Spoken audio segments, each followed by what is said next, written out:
Welcome one more day to space in Armonia. It's a lovely afternoon. We are already in autumn, but it's not too cold.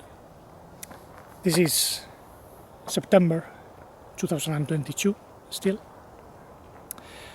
And as you have been noticing, if you follow the channel usually, I didn't publish videos as regularly as before, and it was mostly due to the situation I'm going through. As you might know, I'm taking care of my dad with the help of my sister. He is very ill, and if you watch the videos about our therapeutic trip in Portugal, you might have some idea or vision of how he looks like and how he is experiencing the process, even though I didn't publish much in English because I didn't have time. I explained as much as I could, and today I would like to expand the view on how to face situations of illness, obstacles, difficulties we might find in life. And first of all, those of you who already recognize something greater inside, a light full of love and the need to grow, obviously have an essence which does not come from the world. Therefore, the point of view should always come from the essence and not from the personality that we acquire in the world. This means we should not get afflicted or simply accept things with resignation. We should accept what happens, but with mercy, conscious love, and the conviction that we can transform the situation. We can elevate the experience by an act of conscience and consciousness. Consciousness is knowing instantly all you know and understand, or even the possibilities that might wait ahead. And conscience is a feeling of what is in tune with your being, with your light, with your true love. And when we have this act of consciousness and conscience, then the experience is elevated, and we are no longer slaves. We are no longer paying debts or karma, as it's usually said in many teachings. Many think that we experience illness because of a sort of punishment, or because we inherited the transgression of Adam. And from a point of view, that's true. But this is the point of view of the world, of the fallen world. However, when we recognize an essence that comes from the primordial Father of Lights, then we are one of those lights. And we are an expression of the Sun, the collective universal Sun, whose universal head is known as the Logos, the universal intelligence, universal Messiah, which, by the way, was fully expressed through a man 2000 years ago, as many of you already realize. He was called Jesus in Greek, but the apostles call him Yeshu in Aramaic. In Hebrew, many say Yeshua. And those who feel attracted by the teaching of this being obviously have an essence which is completely different than the essence of other spiritual beings. And in that sense, we can understand that we didn't come to the world to pay the karma established by the laws of this world. There are certainly angelic entities which judge and If you transgress the laws of existence, you are judged in accord to those laws. But those who recognize the essence and can illumine their worldly personality with this essence full of love, mercy, compassion, conscience that grows within, then we can even cancel the possible transgressions that we make. Therefore, even these difficult moments that we live sometimes due to certain mistakes can be cancelled, elevated somehow. And we all have weak points, blind spots that we have to pinpoint and know very well, so we can adopt this more mature attitude that comes from the primordial essence. This work is balancing essence and personality. This is the most important work that you can make. If your worldly personality is in tune and serves the essence, then it's no longer a slave of the world and can escape many difficult situations. And it can even take care of those who are going through a very difficult situation. I'm convinced that if I didn't have this view, I would be suffering much more with my dad. He not only has lung tumors, he also has emphysema. He cannot walk because he broke his hip a few weeks ago, and now it's even more difficult to take care of him because he cannot walk. He has to be lying down all the time, and therefore it's very difficult to cope with all the feelings of frustration or sadness that sometimes emerge within. But I know that this situation is unique. It's for a period of evolution, and it won't come back in this existence. So if those of you who are going through a difficult situation, as I'm going through now, do what you have to do and realize that you are here for a higher purpose, this will propel your evolution. I mean, your soul will expand much more, and the light that you have to unfold will definitely come forth as a tree, illumining everything around. This is the purpose of coming here to this confusing world, which is full of injustices, is full of blind spots, and it's very easy to make mistakes. But when you have mercy, when you understand the true nature of compassion, then you cannot adopt the judging attitude that some angelic entities adopt, because they are more like mechanical expressions of nature. It's like an immune system. The immune system doesn't have mercy. If it detects a virus or a bad bacteria, it will attack. And on a higher scale, there are also judges that survey the human population to see which humans are developing a greater light. Those who are full of darkness are judged in accord. But as the universal Messiah demonstrated, the way of true love doesn't judge that way. We are judged by our words and our actions, but we can forgive and we can help those who are going through difficult situations to be somehow elevated. This is the reason why we decided to keep our dad at home. He is in a palliative phase.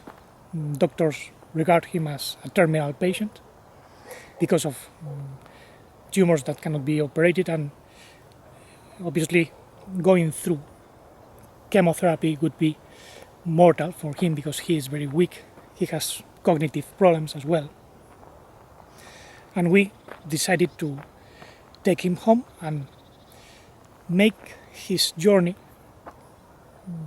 less painful to the degree that we can. Obviously, he is experiencing pain and suffering more than us, obviously, but the way of love implies that you have to make the person feel accompanied in a warmth that cannot be felt in a hospital. It's more difficult, especially when you are applied many painkillers that block consciousness, especially in a person who is already experiencing difficulties in being very aware of what he is living. So in this situation, all you can do is bring all the light you have within.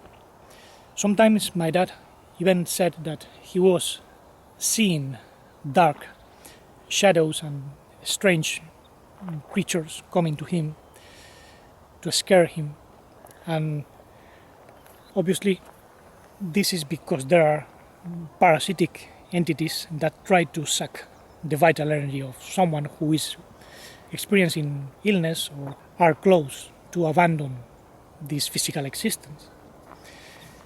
And all we have to do is be calm, never fear those entities. What I do with my dad is just sitting beside him. I relax and I just say that no dark entity is allowed into the room or the house, and that I will be projecting the light into the house, and if they want to remain, it's up to them, but usually they run away because the light scares them, because they can be even hurt or dissolved.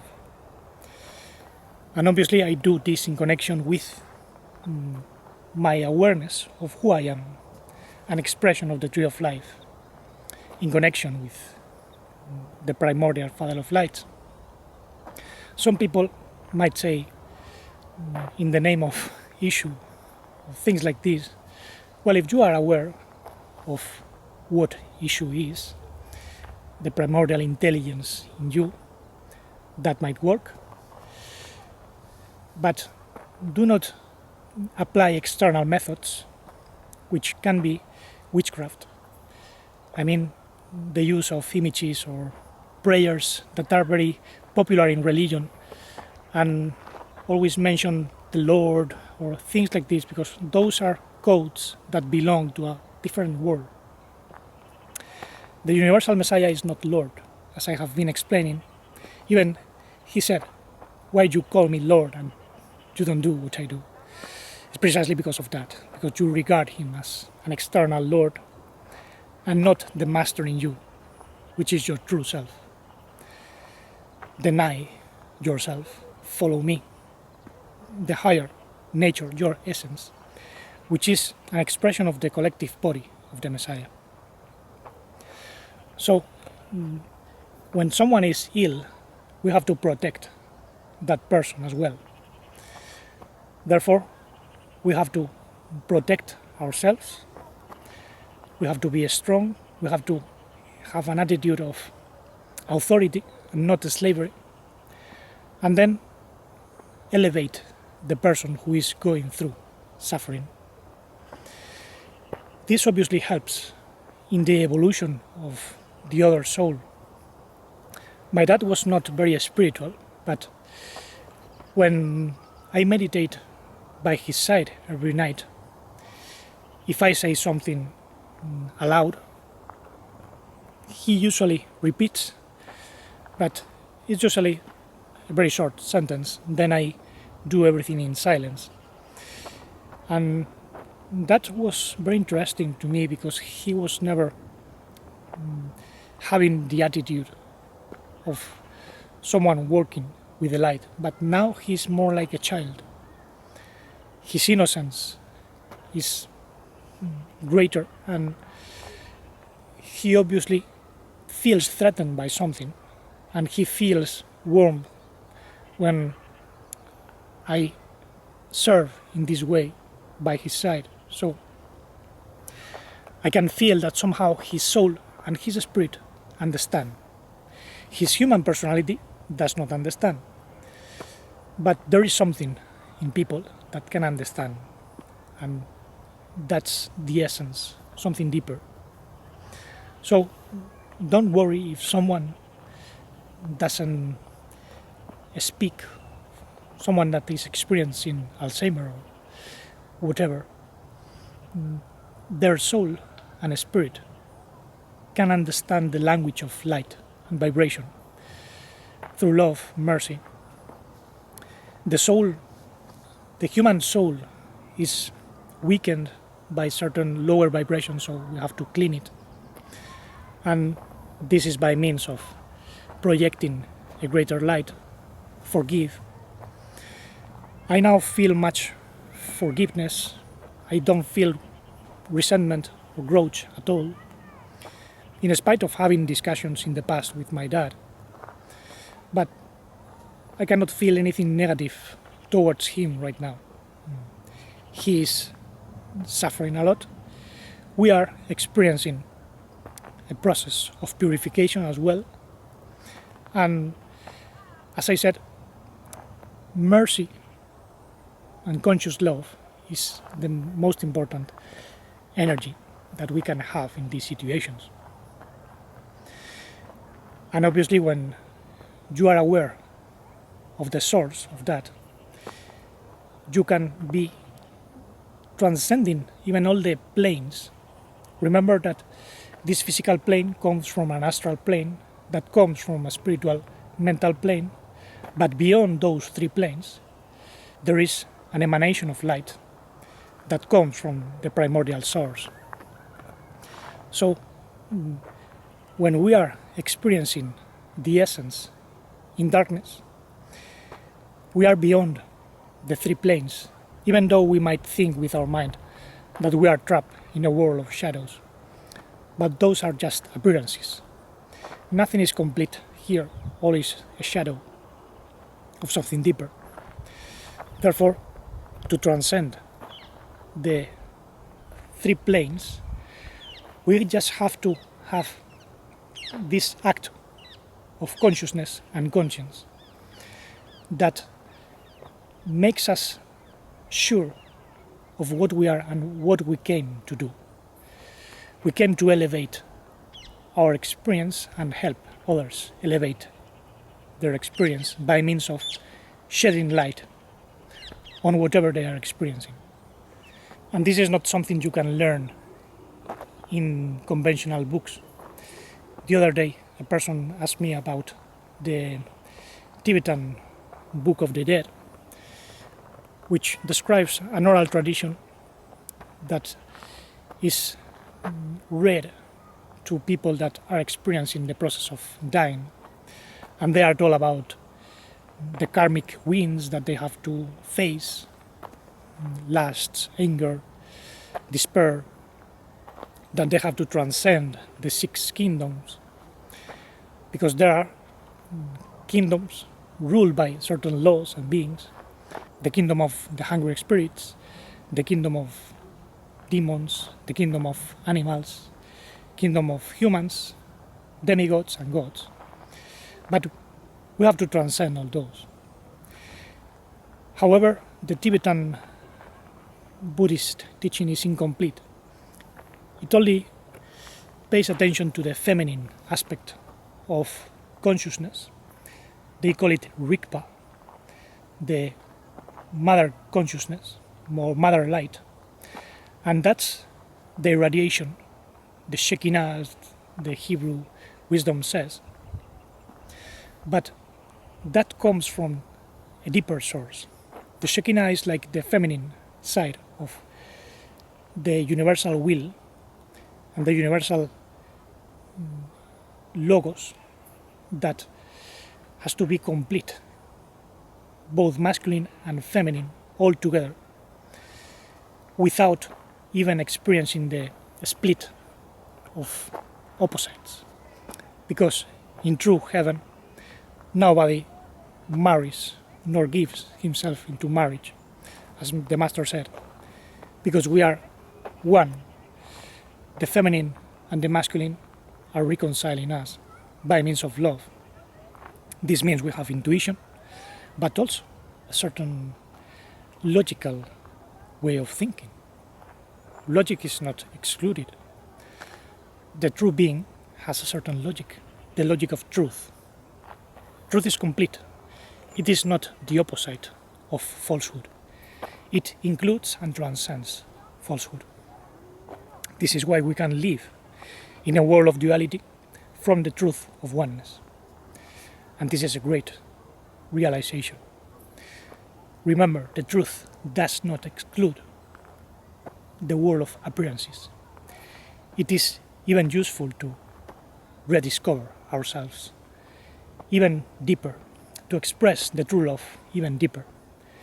Because what's the merit of loving those who loves us, experiencing realization of our true self in a world which is full of commodities and wisdom? There are certainly paradises in which you can have a certain development of the spiritual mind, but the heart remains as a potential, because you can only reconcile the affirmative and negative sides of the world when you bring those forces together in you through your experience. And as I don't want to make the video any longer, thank you very much for listening. I will be publishing videos whenever I can. A person asked me about the video I made of the 9 Beatitudes. I will publish the video when it's translated, and I will make another video about it in English, because I think very good points came from that encounter. The 9 Beatitudes are the teaching of Yeshu, and they contain the keys to understand all this in a very deep way. And I use it in conjunction with the Enneagram, which is a way of ordering and understanding the interrelation of 2 laws, the law of 7 and the law of 3, the reconciliation through the third force. This is an expression of love. So stay in tune, because I will publish that whenever I can in the blog and also in this channel. And for now, let's keep expanding our heart with mercy, keeping our mind clear, remembering the importance of all this, walking together, never alone, realizing that as we contact others that are growing together, we can expand our consciousness and remember what is really important. So let's keep growing to express the love without limits, life without fragmentation, integral conscience and deep blissful serenity.